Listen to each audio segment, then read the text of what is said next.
Who's ready to play?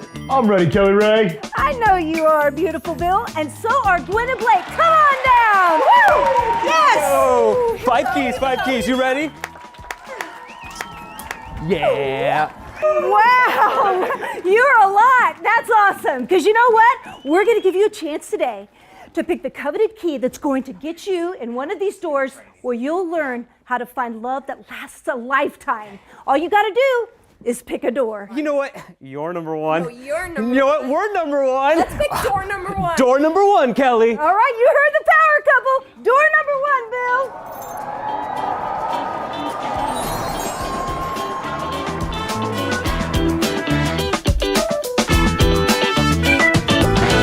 So before we finally jump into the first key for today, I just want to mention one little funny. Some of you sent me jokes this week. One was from a woman in our congregation named Sue, and she was talking about her aunt and uncle, and she said, my uncle always says that the secret to their 63-year marriage is going out 2 nights a week. We're going to talk about dating in a couple of weeks and why that's important. 63-year marriage, going out 2 nights a week. And then he says, my night is Tuesday, and my wife's night is Thursday night. So her uncle Tuesday night, her aunt Thursday night, they don't go out together. They go out on their own, get away from each other. Anyway, a little bit of humor. I'm not sure that's actually true for them, but I love that.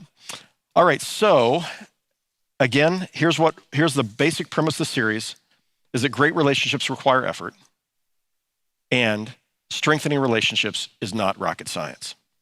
So here's our first key. The first key is a clear MVP.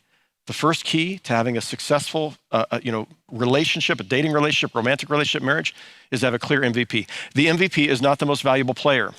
All right, we're talking about a partnership here where both people are going to be most valuable players. MVP is a mission, vision, and plan. A mission, a vision, and a plan. So the mission is the purpose of marriage. It's its why. So why are we married? What is the aim? What's the goal? If I don't know what I'm trying to do and the goal, I'm not really sure I can accomplish much in a relationship. I need to know, why am I doing what I'm doing? This is true of organizations, businesses, and churches too. We need a clear sense of mission. We need a clear vision, a preferred picture of the future. What do I hope this thing looks like if I've been married, or if I've been in a dating relationship or romantic relationship a year from now, 5 years from now, 30 years from now? What do I hope this thing looks like? And then finally, a plan, a set of strategies to achieve the mission and vision, a set of habits, of activities, really a strategy to help you know that you can accomplish the mission and you can fulfill the vision.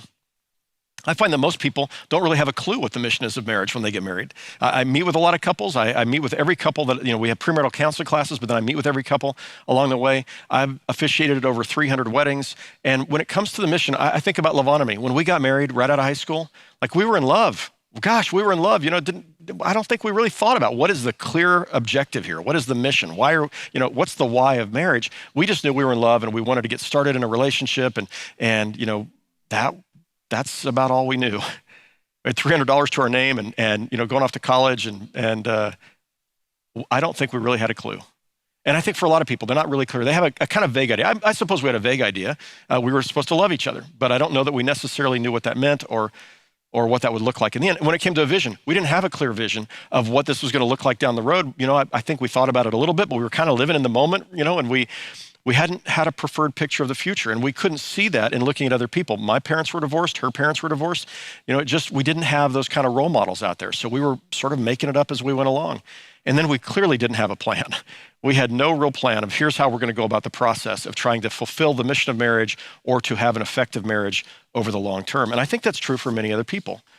So if you're married, I would ask you, what's your sense of your mission? What's the mission for marriage?